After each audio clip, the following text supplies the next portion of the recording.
सुप्रभात बच्चों, आज हम आपकी पाठ्य पुस्तक हिंदी के पाठ 9 का अध्ययन करेंगे जिसका शीर्षक है छोटा जादूगर। तो चलिए पाठ को पढ़ते हैं और जानते हैं छोटे जादूगर के बारे में। विस्तार पूर्वक पाठ को शुरू करते हैं। पाठ 9 छोटा जादूगर। इस कहानी में एक 13-14 वर्ष के छोटे से बालक की मातृभक्ति, उत्तरदायित्व बोध, व्यवहार कुशलता और कठिनाइयों से जूझने की असाधारण क्षमता का रोचक शैली में चित्रण किया गया है। तो बच्चों, ये कहानी है एक छोटे से बच्चे की जो कि 13 या 14 साल का है, उसकी आयु इतनी है और लेकिन उसके अंदर मातृभक्ति यानी कि वो अपनी माता से प्यार करता है, उसके अंदर उत्तरदायित्व बोध है यानी कि जिम्मेदारी की भावना है, साथ ही साथ वो व्यवहार में भी बहुत कुशल है और उसके जीवन में बहुत सारी कठिनाइयां हैं और उनका वह सामना कर रहा है। बहुत ही सुंदर तरीके से लेखक ने इस बात को बताने का प्रयास किया है पाठ के माध्यम से। पढ़ते हैं पाठ छोटा जादूगर। कार्निवाल के मैदान में बिजली जगमगा रही थी, हंसी और विनोद का कल्लांत गूंज रहा था। मैं खड़ा था उस छोटे फुहारे के पास जहां एक लड़का चुपचाप शरबत पीने वालों को देख रहा था। उसके गले में फटे कुर्ते के ऊपर से एक मोटी सी रस्सी पड़ी थी और जेब में कुछ ताश के पत्ते थे। उसके मुंह पर गंभीर विषाद के साथ धैर्य की रेखा थी। मैं उसकी ओर न जाने क्यों आकर्षित हुआ, इसके अभाव में भी संपूर्णता थी। मैंने पूछा, क्यों जी, तुमने इसमें क्या देखा? आप तो लेखक वर्णन कर रहे हैं कार्निवाल के मैदान का, जहां पर बहुत बड़ा मेला लगा हुआ है। चारों तरफ मेला लगा है तो बिजली तो होगी ही, बिजली जगमगा रही है। चारों तरफ हंसी खुशी का माहौल है। विनोद मतलब खुशी, हंसी और विनोद, विनोद मतलब मजाक, खुशी का कह सकते हैं हम। ये माहौल है, चारों तरफ कल्लान गूंज रहा है, शोर सुनाई पड़ रहा है और लेखक खड़ा है छोटे से फुहारे के पास जहां एक लड़का चुपचाप शरबत पीने वालों को देख रहा है। उस लड़के के पहनावे के बारे में अब लेखक बता रहे हैं कि उसने जो फटा सा कुर्ता पहन रखा है, उसके ऊपर ही गले पर ही क्या है, एक मोटी सी सूत की रस्सी है। मोटी सी सूत की रस्सी उसने गले में डाल रखी है। उसकी जेब से कुछ ताश के पत्ते दिखाई दे रहे हैं। उसके चेहरे के बारे में वर्णन कर रहे हैं कि उसके चेहरे पर विषाद यानी कि दुख, दुख के साथ धैर्य भी दिखाई दे रहा है, धीरज धीरज दिखाई दे रहा है दुख के साथ। और लेखक कह रहे हैं कि पता नहीं उसके अंदर ऐसा क्या था कि लेखक उसकी तरफ आकर्षित हो गए, खींचे चले गए उसके पास। और मतलब उसके व्यक्तित्व में इतनी सारी चीजें होते हुए भी एक संपूर्णता का भाव था कि भगवान ने उसे इतनी सारी कमियां दी लेकिन फिर भी वो अपने आप में पूर्ण है। लेखक उसके पास जाकर पूछता है, क्यों जी, तुमने क्या देखा? कि तुमने यहाँ पर आए हो, तुम इस मेले में, तुमने क्या देखा है? बच्चा क्या कहता है कि मैंने सारी चीजें देखी हैं। यहाँ पर मैं आया हूँ तो मैंने सारी चीजें देखी हैं कि चूड़ी फेंकते हैं, खिलौनों पर निशाना लगाते हैं, तीर से नंबर छेदते हैं। मुझे तो खिलौनों पर निशाना लगाना अच्छा मालूम होता है, जादूगर तो बिल्कुल निकम्मा है। उससे अच्छा तो ताश का खेल मैं ही दिखा सकता हूँ, उसने बड़े विश्वास से कहा। उसकी वाणी में कहीं बनावट ना थी। मैंने पूछा, और उस पर्दे में क्या है? वहां तुम गए थे? तो जब लेखक उससे पूछते हैं बच्चे से कि तुमने यहाँ पर मैदान में आए हो, तुमने क्या क्या देखा है, तो बताता है कि बहुत कुछ देखा है मैंने। यहाँ पर चूड़ी फेंकते हैं, खिलौनों पर निशाना लगाते हैं और तीर से नंबर को छेदते हैं, मतलब तीर से नंबर पर निशाना लगाते हैं। और वह अपने बारे में कहता है कि मुझे तो निशाना लगाना अच्छा लगा। और जादूगर के बारे में कहता है, वहां पर जो जादूगर खेल दिखाने के लिए आया हुआ था, कि एकदम बेकार है, उससे अच्छा खेल तो ताश का मैं दिखा सकता हूँ। लेखक कह रहे हैं कि वो बिल्कुल इस तरीके से बोल रहा था कि उसकी जो बातें थी, उसकी जो बोली थी, उसमें बनावट नहीं थी, दिखावटपन नहीं था। हर बात वो बहुत ही विश्वास के साथ कह पा रहा था। लेखक उससे पूछता है कि तुमने उस पर्दे के पीछे देखा कि क्या है, तुम वहां गए थे? तो वो कहता है, नहीं, वहां मैं नहीं जा सका, टिकट लगता है। मैंने कहा, तो चलो, मैं वहां पर तुमको लिवा चलूं। मैंने मन ही मन कहा, भाई आज की तुम ही मित्र रहे। उसने कहा, वहां जाकर क्या कीजिएगा, चलिए निशाना लगाया जाए। तो लेखक कहते हैं कि चलो मैं तुम्हें दिखा देता हूँ उस पर्दे के पीछे क्या है। टिकट मतलब टिकट लेकर लेखक दिखा देते। तो लेखक तो अपने मन में यही सोच रहे हैं, क्योंकि वो अकेले आए थे, कि चलो आज का यही साथी बन गया मेरा। तो वो मना कर देता है, बच्चा वहां जाने के लिए मना कर देता है कि चलो पहले हम निशाना लगाते हैं। मैंने उससे सहमत होकर कहा, तो फिर चलो पहले शरबत पी लिया जाए। उसने स्वीकार सूचक सिर हिला दिया। तो लेखक कहते हैं, ठीक है, जो तुम कह रहे हो वैसा ही करेंगे, लेकिन पहले शरबत पी लेते हैं। उसने भी हाँ कर दी। मनुष्यों की भीड़ से जाड़े की संध्या भी वहां गर्म हो रही थी। हम दोनों शरबत पीकर निशाना लगाने चले। राह में ही उससे पूछा, तुम्हारी और कौन है? माँ और बाबूजी। उन्होंने तुमको वहां जाने के लिए मना नहीं किया? बाबूजी जेल में हैं। क्यों? देश के लिए, वह गर्व से बोला। और तुम्हारी माँ, वह बीमार है। और तुम तमाशा देख रहे हो। तो लेखक अब शरबत पीने जा रहे हैं उस बच्चे के साथ। रास्ते में बहुत भीड़ है। वो कह रहे हैं कि इतनी ज्यादा भीड़ है कि जो जाड़े की शाम है वो भी ऐसा लग रहा है कि गर्माहट हो गई हो, उसमें भी गर्माहट आ गई हो। फिर शरबत पीकर निशाना लगाने के लिए जाते हैं। रास्ते में ही लेखक उससे बातचीत करते हुए बढ़ रहे हैं। कह रहे हैं कि पूछते हैं कि तुम्हारे घर में कौन कौन है। बताता है माँ और पिताजी। आगे पूछते हैं कि पिताजी कहाँ हैं, तो कहते हैं वो पिताजी जेल गए हैं देश के चक्कर में, यानी कि देशभक्ति के कारण उन्हें जेल जाना पड़ा है, और माँ बीमार है। लेकिन पूछते हैं कि माँ बीमार है और तुम तब भी यहाँ पर निशाना लगाने के लिए आ गए, तुम्हें उन्होंने यहाँ आने दिया। उसके मुख पर तिरस्कार की हंसी फूट पड़ी। उसने कहा, तमाशा दिखाने नहीं निकला हूं, कुछ पैसे ले जाऊंगा तो माँ को पत्थर दूंगा। मुझे शरबत ने पिलाकर आपने मेरा खेल देखकर मुझे कुछ दे दिया होता तो मुझे अधिक प्रसन्नता होती। मैं आश्चर्य से उस 13-14 वर्ष के लड़के को देखने लगा। हाँ, मैं सच कहता हूँ बाबूजी, माँ बीमार है इसलिए मैं नहीं गया। कहाँ? जेल में। तो बताता है कि तुम यहाँ पर तमाशा देख रहे हो। जब लेखक उस बच्चे से कहते हैं तो उसके चेहरे पर तिरस्कार की रेखा, यानी कि उसके चेहरे पर अपमान वाला भाव आ गया था। वो कहता है कि मैं मेला देखने नहीं आया, मैं तो तमाशा दिखाने के लिए आया हूँ, और तमाशा दिखाऊंगा तभी कुछ पैसे आएंगे और मैं माँ के लिए भोजन ले सकूंगा। मुझे अच्छा लगता अगर आप मुझे शरबत ना पिलाते, मेरा तमाशा देखते तो मुझे खुशी मिलती। इस तरह लेखक उस आश्चर्य से उस बच्चे को देख रहे हैं कि मतलब उन्हें हैरानी हो रही है कि कितनी मतलब विश्वसनीयता के साथ बच्चा हर बात बोल रहा है। वो कहता है फिर से लेखक से कि मैं सच कह रहा हूँ बाबूजी, माँ बीमार है इसलिए मैं नहीं गया। लेखक पूछते हैं कहाँ नहीं गए, तो कहता है जेल में। जब लोग खेल तमाशा देखते ही हैं तो मैं क्यों ना दिखाकर माँ की सेवा करूं और अपना पेट भी भरूं। मैंने दीर्घ निश्वास लिया। चारों ओर बिजली के लट्टू नाच रहे थे। मैं व्यग्र हो उठा। मैंने उससे कहा, अच्छा चलो निशाना लगाया जाए। तो वो कहता है कि तमाशा देखते ही हैं लोग, तो मैंने सोचा क्यों क्यों ना मैं भी तमाशा दिखाऊं और कुछ पैसे कमा लूं, जिससे मैं माँ की सेवा भी कर पाऊंगा, अपना पेट भी भर पाऊंगा। लेखक एक लंबी सांस लेते हैं। उन्हें चारों तरफ बिजली के लट्टू नाचते हुए दिखाई दे रहे हैं, मतलब जो चारों तरफ बिजली की जगमगाहट फैली है उसको वो देख रहे हैं, लेकिन उनका मन बेचैन है। वो कहते हैं कि चलो अब हम निशाना लगाते हैं। हम दोनों उस जगह पर पहुंचे जहाँ खिलौनों को गेंद से गिराया जाता है। मैंने 12 टिकट खरीदकर उस लड़के को दिए। वह निकला पक्का निशानेबाज। उसकी कोई गेंद खाली नहीं गई। देखने वाले दंग रह गए।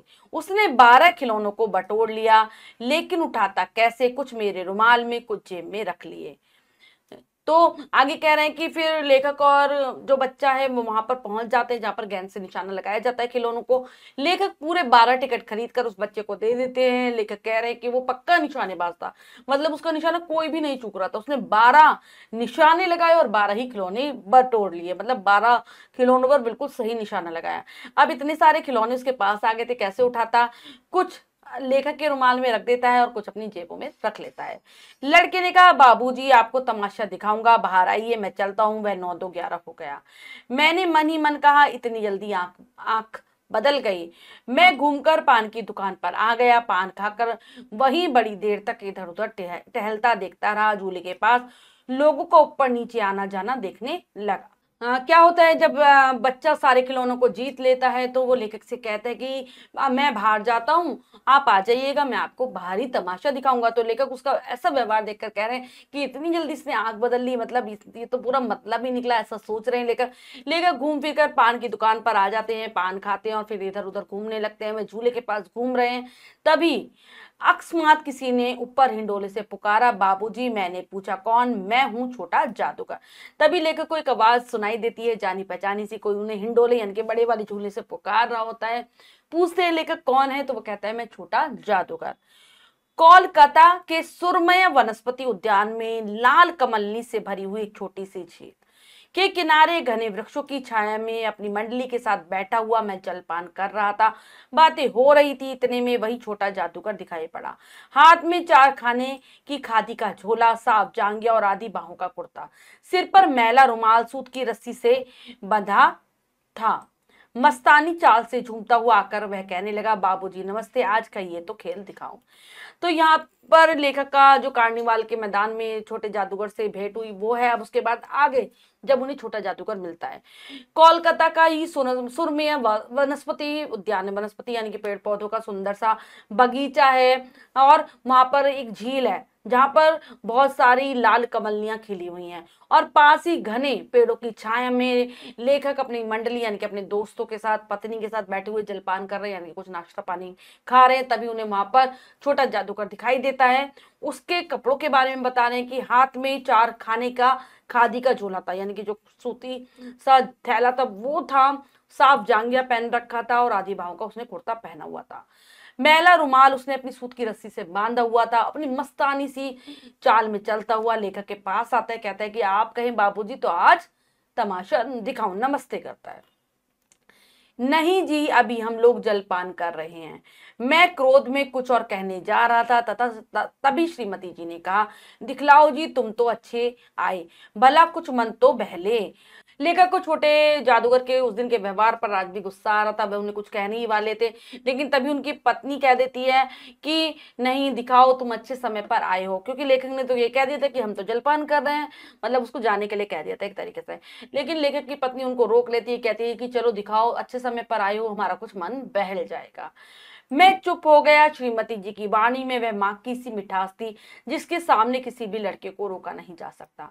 उसने खेल आरंभ किया तो लेखक चुप हो जाते हैं। वो कहते हैं कि अब श्रीमती जी ने कह दिया था, और उनकी जो वाणी निकल रही थी मुंह से ऐसी लग रही थी जैसे कि कोई माँ की वाणी, माँ का जो प्यार होता है वही था उनकी वाणी में, इसलिए लेखक भी उन्हें रोक नहीं पाते और वो बच्चा खेल दिखाना शुरू कर देता है। उस दिन के कार्निवाल के सब खिलौने उसके खेल में अपना अभिनय करने लगे।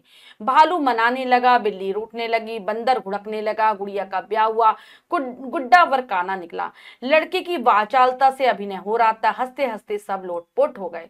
तो जो उस दिन उस बच्चे ने खिलौने जीते थे मेले में, वो सारे खिलौने अब उसके पास थे और वही नाटक दिखा रहा था उन खिलौनों के माध्यम से। भालू मनाने लगा, यानी कि भालू बिल्ली को रूठने से मना रहा था, बंदर घुड़कियां दे रहा था, गुड़िया का ब्याह हो रहा था, शादी हो रही थी और उसका जो वर था वो काना था। इस प्रकार से वो अपना खेल दिखा रहा था। बहुत ही वाचल था, यानी कि बहुत ही अच्छे तरीके से वो बोल बोलकर अपना खेल दिखा रहा था। सब बहुत हंस रहे थे। मैं सोच रहा था बालक को आवश्यकता ने कितना शीघ्र चतुर बना दिया, यही तो संसार है। ताश के सब पत्ते लाल हो गए, फिर सब काले हो गए, गले में सूत की डोरी टुकड़े टुकड़े होकर जुड़ गई। लट्टू अपने आप नाच रहे थे। मैंने कहा अब हो चुका, अपना खेल बटोर लो, हम लोग भी अब जाएंगे। श्रीमती जी ने धीरे से उसे 1 रुपया दे दिया। वह उछल पड़ा। मैंने कहा लड़के। तो मतलब लेखक सोच रहे हैं उस बच्चे के बारे में कि कितना अच्छे से बोल पा रहा है, कितना चतुर हो गया है, जो कि इसकी जरूरत है, जरूरत ने इसे इतना चालाक बना दिया, इतना चतुर बना दिया है। आवश्यकता हमें सब कुछ करा देती है बच्चों, ऐसा ही मतलब ऐसा ही होता है। लेखक कह रहे हैं यही संसार का नियम है। अब धीरे धीरे ताश के पत्ते लाल फिर काले हो गए, डोरी उसकी बार बार टुकड़े हो गई थी और जुड़ रही थी, लट्टू नाच रहे थे। काफी देर तक वो खेल दिखाता रहता है। फिर लेखक कह देता है कि अब बहुत हो गया, अब हम लोगों को जाना है। श्रीमती जी यानी कि लेखक की पत्नी उसको धीरे से 1 रुपया दे देती है और वो खुश हो जाता है, उछलने लगता है। और लेखक एकदम से कहता है लड़के, छोटा जादूगर कहिए, यह मेरा नाम है, इसी से मेरी जीविका है। तो लेखक को क्या जवाब देता है कि मुझे लड़के मत कहिए, मुझे छोटा जादूगर कहिए, यही मेरा नाम है और इसी से मेरी जीविका चलती है, यानी कि इसी से मैं रुपये पैसा कमाता हूँ। मैं कुछ बोलना चाहता था कि श्रीमती जी ने कहा, अच्छा तुम इस रुपए का क्या करोगे?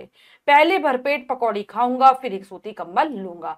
तो लेखक उसे और कुछ कहना चाह रहे थे, लेकिन उनकी पत्नी बीच में ही बोल पड़ती है कि तुम इस रुपए का क्या करोगे? कहते हैं पहले पकौड़ी खाऊंगा, फिर एक सूती कंबल खरीदूंगा। मेरा क्रोध अब लौट आया। मैं अपने पर बहुत क्रुद्ध होकर सोचने लगा, कितना स्वार्थी है तू। उसने 1 रुपया पाने पर उसके 1 रुपया पाने पर मैं ईर्ष्या करने लगा था ना। तो लेखक को अपने आप पे ही गुस्सा आ रहा है। वो सोचने लगा कि मैं कितना मतलबी हूँ, एक बच्चे को 1 रुपया दे दिया पत्नी ने तो मैं उससे जलने लगा, कितना गलत हूं मैं। वह नमस्कार करके चला गया। हम लोग लता कुंज देखने के लिए चल दिए। उस छोटे से बनावटी जंगल में संध्या साए साए करने लगी थी। अस्ताचलगामी सूर्य की अंतिम किरणें वृक्षों की पत्तियों से विदाई ले रही थी। शांत वातावरण था। हम लोग धीरे धीरे मोटर से हावड़ा की ओर जा रहे थे। तो वह नमस्कार करके चला जाता है। फिर वहां से लेखक और उनकी जो मित्र मंडली थी, पत्नी थी, लता कुंज देखने के लिए जाते हैं। वो बता रहे हैं कि वो जो लता कुंज एक बनावटी जंगल है, बनावटी जंगल यानी कि जिसको बनाया गया है। और वहां पर संध्या जो ऐसा लग रहा है कि साय साय की आवाज करते हुए आगे बढ़ रही है और सूर्य जाता हुआ दिखाई दे रहा है। अस्ताचलगामी यानी कि सूर्य जब छिप रहा होता है वो वाला।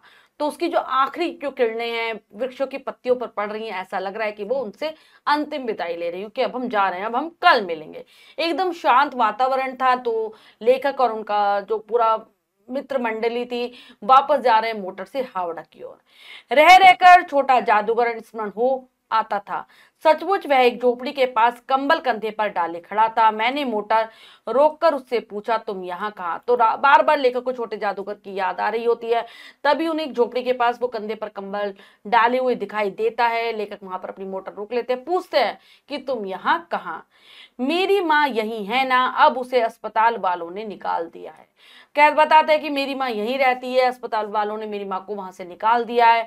मैं उतर गया, उस झोपड़ी में देखा तो एक स्त्री चीथड़ों से लदी हुई कांप रही थी। तो लेखक मोटर से उतर जाते हैं, झोपड़ी में जाकर देखते हैं कि एक वहां पर एक औरत थी जिसने चीथड़े यानी कि फटे हुए कपड़े पहन रखे थे और वो ठंड से कांप रही थी। छोटे जादूगर ने कंबल ऊपर से डालकर उसके शरीर से चिपटते हुए कहा, माँ, मेरी आंखों से आंसू निकल पड़े। छोटा जादूगर जो कि कंबल लाया था अपनी माँ के ऊपर डाल देता है, उससे चिपट जाता है और माँ कहता है, लेकर कह रहे हैं उस समय उनकी आंखों से आंसू बहने लगते हैं। बड़े दिन की छुट्टी बीत चली थी, मुझे अपने कार्यालय में समय से पहुंचना था। कोलकाता से मन उब गया था, फिर भी चलते चलते एक बार उद्यान को देखने की इच्छा हुई। साथ ही साथ छोटा जादूगर भी दिखाई पड़ जाता तो और भी। मैं उस दिन अकेले ही चल पड़ा, जल्दी लौट आना था। तो लेखक बड़े दिन की छुट्टी मनाने के लिए कोलकाता आए हुए थे। अब वो कह रहे हैं कि उन्हें वो खत्म हो गई थी, अब उन्हें अपने ऑफिस जाना था।